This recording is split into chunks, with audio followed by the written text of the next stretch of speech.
అస్మద్గురుభ్యో నమః. మనకి ఆంజనేయ స్వామిని పూజించడం, ఆయన వల్ల మన కార్యసిద్ధి ఎన్నోసార్లు జరగడం మనం చాలా మహిమల్లో కూడా చూసాం. ఇప్పుడు సుందరాకాండలో ఉన్నటువంటి సిద్ధి సర్గలో, అంటే ఆ సర్గంతా పారాయణం చేస్తే చాలా మంచిది. 69 శ్లోకాలు ఉంటాయి. కానీ ఆ 69 శ్లోకాలు పారాయణం చేయలేని వాళ్ళు, అంటే అవి సంస్కృత శ్లోకాలు కాబట్టి నోరు తిరగకపోవచ్చు, తప్పులు ద్రొల్లచ్చు. కానీ మనం కనీసం ఒక 5 శ్లోకాలు మనం చదువుకోగలం కదా ప్రయత్నపూర్వకంగా. అందుకని రేపు 1వ తారీఖున హనుమత్ జయంతిని పురస్కరించుకొని ఈ దీంట్లో చెప్పినటువంటి 5 శ్లోకాలు కనీసం అరటి తోటలో కానీ, లేకపోతే దగ్గరలో ఉన్నటువంటి గోశాలలో కానీ, లేకపోతే ఏదైనా దేవాలయంలో, అది ఆంజనేయ స్వామి దేవాలయం కానీ రామాలయం కానీ అయితే మరీ మంచిది.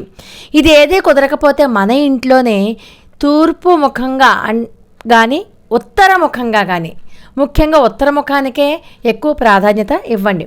కూర్చుని ఆంజనేయ స్వామిని మనసా వాచా కర్మణ ధ్యానించి పూజ చేయడానికి శక్తి లేని వాళ్ళు కనీసం ఆ దీపారాధన చేసుకుని గ్లాసుతో నీళ్లు ఎదురుగుండగా పెట్టుకుని ఇప్పుడు మనం చెప్పుకోబోయేటటువంటి 5 శ్లోకాలను యథాశక్తి మీరు ఎన్నిసార్లు జపం చేయాలనుకుంటే అన్నిసార్లు, లేదా కనీసం ఒక్కసారైనా సరే ప్రతిరోజు గనక చేసుకున్నట్లయితే ఎలాంటి కష్టమైనా ఎలాంటి కార్యమైనా సరే ఖచ్చితంగా సిద్ధిస్తుంది.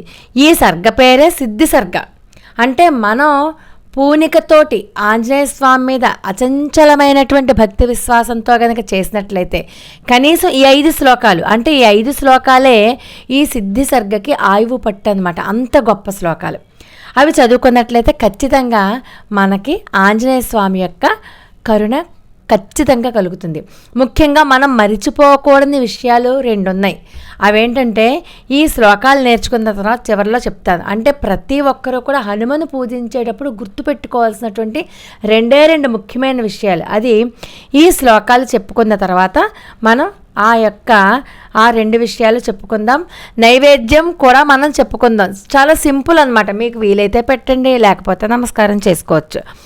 శ్రీ సీతా లక్ష్మణ భారత శత్రుఘ్న హనుమ సమేత శ్రీ రామచంద్రమూర్తి దివ్యపాద పద్మాలకు నమస్కారం చేసుకుంటూ ముందుగా మొట్టమొదటి శ్లోకాన్ని మనం చెప్పుకుందాం. నమోస్తు రామాయ సలక్ష్మణాయ దేవ్యై చ తస్యై జనకాత్మజాయై నమోస్తు రుద్రేంద్ర యమానిలేభ్యో నమోస్తు చంద్రార్క మరుద్గణేభ్య. అంటే ఏంటంటే శ్రీరామచంద్రమూర్తికి నమస్కారం, జనకసుతయైన సీతామాతకు ప్రణతి, లక్ష్మణస్వామికి నమస్కారం, రుద్రునకు, ఇంద్రునకు, యమునికి, వాయుదేవునకు నమస్కారాలు, సూర్యచంద్రులకు, మరుత్ అనే దేవతలకు కూడా నమస్కారాలు. తర్వాత 2వ శ్లోకం. బ్రహ్మా స్వయంభూర్ భగవాన్ దేవాశ్చైవ దిశంతుమే సిద్ధిమగ్నిశ్చ వాయుశ్చ పురుహూతశ్చ వజ్రభృత్. అలాగే 3వ శ్లోకం కూడా చెప్పేస్తాను. ఈ రెండిటికి కలిపి అర్థం మనం చెప్పుకుందాం. వరుణ పాసహస్తశ్చ సోమాదిత్యౌ తథైవ చ అశ్వినౌ చ మహాత్మానౌ మరుతస్సర్వ ఏవచ.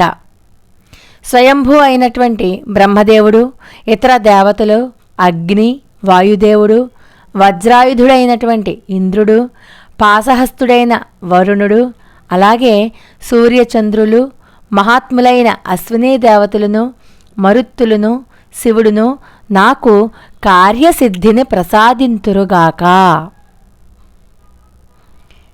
4వ శ్లోకం. సిద్ధిం సర్వాణి భూతాని భూతానాం చైవ యః ప్రభుః దాస్యంతి మమయే చాన్యే హ్యదృష్టాః పథి గోచరాః.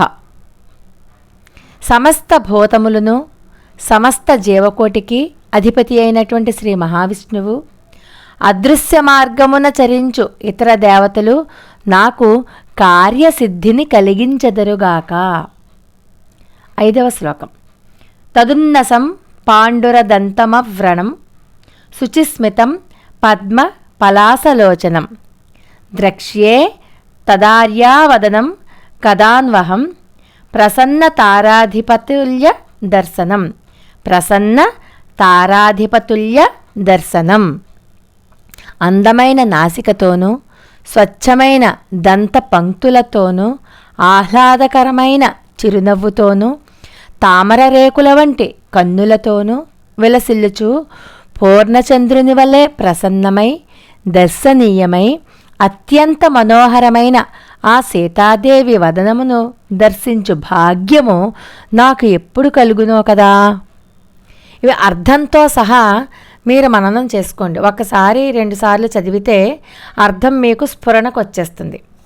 ఈ 5 శ్లోకాలు చదువుకున్న తర్వాత శ్రీరామ రామ రామేతి రమే రామే మనోరమే సహస్రనామ తత్తుల్యం రామనామ వరాననే అన్న శ్లోకాన్ని 3 సార్లు, అలాగే ఆపదామపహత్తారం దాతారం సర్వసంపదాం లోకాభిరామం శ్రీరామం భూయో భూయో నమామ్యహం ఈ శ్లోకాన్ని 21 సార్లు, అంటే ప్రతిసారి అలాగా చదువుకోండి. మనోజపం మారుతతుల్య వేగం జితేంద్రియం బుద్ధిమతాం వరిష్టం వాతాత్మజం వానరయుధ ముఖ్యం శ్రీరామదూతం శిరసాన్ నమామి. అంతే, ఇవి చదువుకోండి చాలు. ముఖ్యంగా రామచంద్రమూర్తిని సీతమ్మ వారిని ధ్యానించడం, వారిని స్మరించడం మర్చిపోకూడదు. ఆంజనేయ స్వామికి సీతారాములు అంటే అత్యంత ప్రాణప్రదం. వాళ్ళకి తన హృదయంలోనే స్థానం ఇచ్చి పూజించుకుంటున్నాడు కదా. అందుకని హనుమ ధ్యానం ఎప్పుడైతే చేస్తామో, హనుమని ప్రార్థించినప్పుడల్లా కూడా సీతారాములు ఇద్దరినీ కూడా మనం సేవించుకోవాలి.